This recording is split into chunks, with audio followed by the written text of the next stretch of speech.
जय नारायण बच्चों। कार्यालयी हिंदी एवं रचनात्मक लेखन के अंतर्गत आज हम लोग फीचर व आलेख विषय को समझेंगे।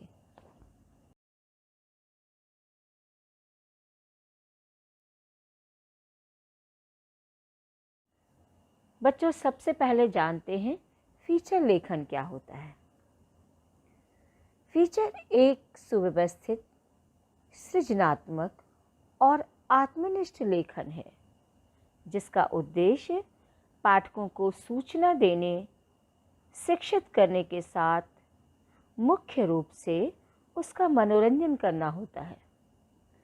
फीचर समाचार की तरह पाठकों को तात्कालिक घटनाक्रम से अवगत नहीं कराता है।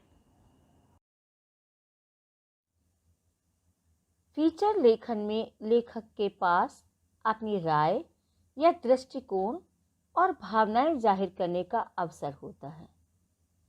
फीचर लेखन का कोई तय ढांचा या फार्मूला नहीं होता, फिर भी फीचर लेखन की शैली काफ़ी हद तक कथात्मक शैली की तरह होती है।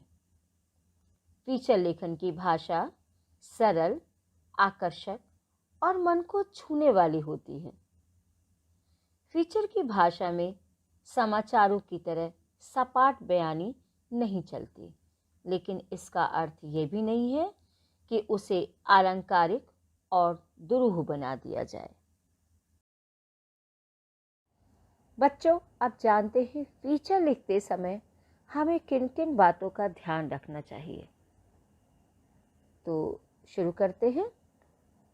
फीचर को सजीव बनाने के लिए उसमें उस विषय से जुड़े लोगों यानी पात्रों की मौजूदगी जरूरी है।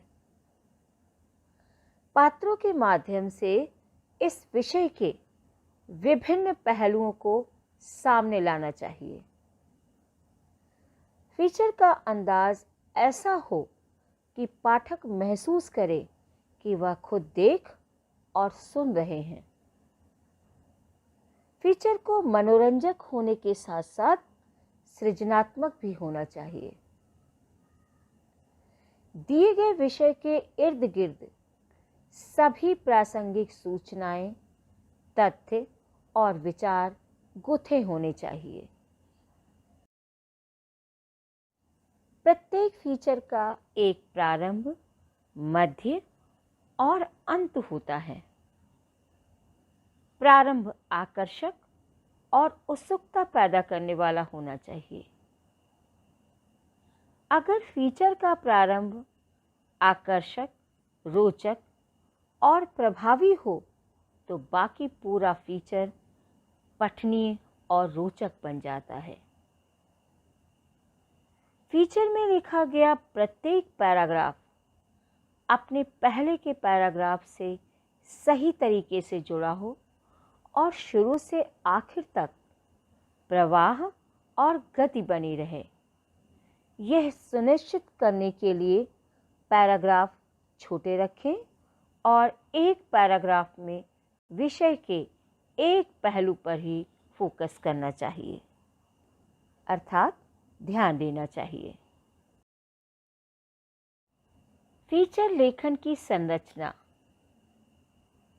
सबसे पहले विषय प्रतिपादन या भूमिका होनी चाहिए, विषय वस्तु की व्याख्या होनी चाहिए और फिर निष्कर्ष होना चाहिए। बच्चों, सबसे पहले जानते हैं विषय प्रतिपादन या भूमिका के समय हमें क्या ध्यान रखना चाहिए। फीचर लेखन की संरचना के इस भाग में फीचर के मुख्य भाग में व्याख्यायित करने वाले विषय का संक्षिप्त परिचय या सार दिया जाना चाहिए।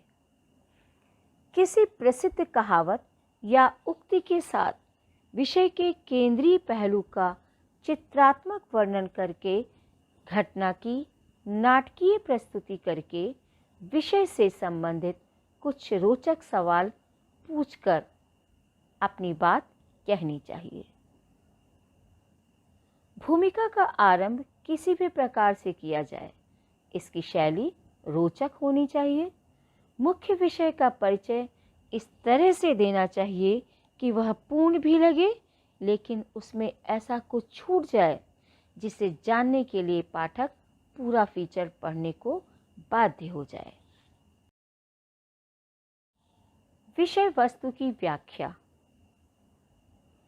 फीचर की भूमिका के बाद फीचर के विषय या मूल संवेदना की व्याख्या की जाती है। इस चरण में फीचर के मुख्य विषय के सभी पहलुओं को अलग अलग व्याख्यायित किया जाना चाहिए, लेकिन सभी पहलुओं की प्रस्तुति में एक प्रत्यक्ष या अप्रत्यक्ष क्रमबद्धता होनी चाहिए। फीचर को दिलचस्प बनाने के लिए फीचर में मार्मिकता, कलात्मकता, जिज्ञासा, विश्वसनीयता, उत्तेजना, नाटकीयता आदि का समावेश करना चाहिए। निष्कर्ष। फीचर संरचना के इस चरण में व्याख्यायित मुख्य विषय की समीक्षा की जाती है। इस भाग में फीचर लेखक अपने विषय को संक्षिप्त रूप में प्रस्तुत कर पाठकों की समस्त जिज्ञासाओं को समाप्त करते हुए फीचर को समाप्त करता है। बच्चों, फीचर लेखन के बाद अब समझते हैं आलेख लेखन क्या होता है। आइए शुरू करें। बच्चों, अब जानते हैं आलेख किसे कहते हैं। आलेख गद्य लेखन की एक विधा है। आलेख वैचारिक गद्य रचना को कहते हैं, जिसमें किसी विषय विशेष पर विचारों की श्रृंखलाबद्ध, तर्कपूर्ण एवं विश्लेषणात्मक प्रस्तुति की जाती है। आलेख में किसी वस्तु, विचार, घटना अथवा स्थिति की समीक्षा एवं उसका विवेचन किया जाता है।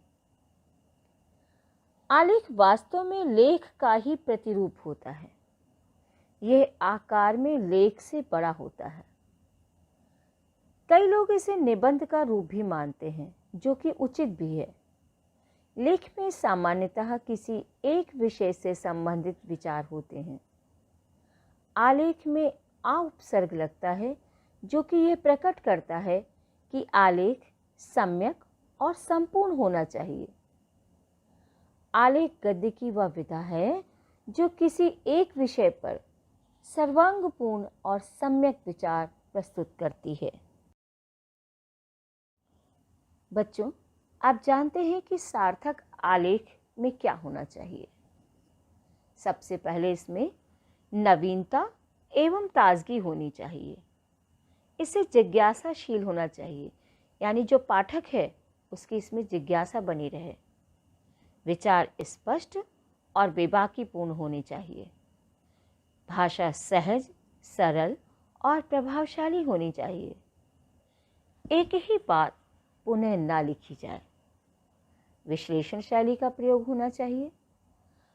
आलेख ज्वलंत मुद्दों, विषयों और महत्वपूर्ण चरित्रों पर लिखा जाना चाहिए।